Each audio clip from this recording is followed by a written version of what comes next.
Баршаңызға сәлем. Өте ерекше салат түрін әзірлейміз. Бізге қажеті қызылша, граната, жұмыртқа, тауықтың піскен еті және қуырылған пияз және сыр қажет болады.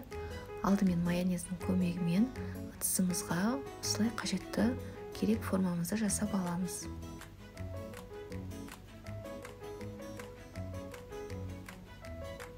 Үстіне тауықтың етін, одан кейін қуырылған пиязды, кейін үстіне майонез жағамыз.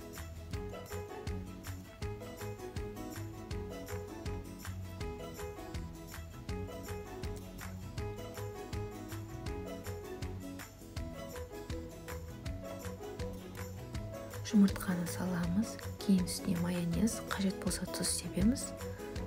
Одан кейін сыр саламыз.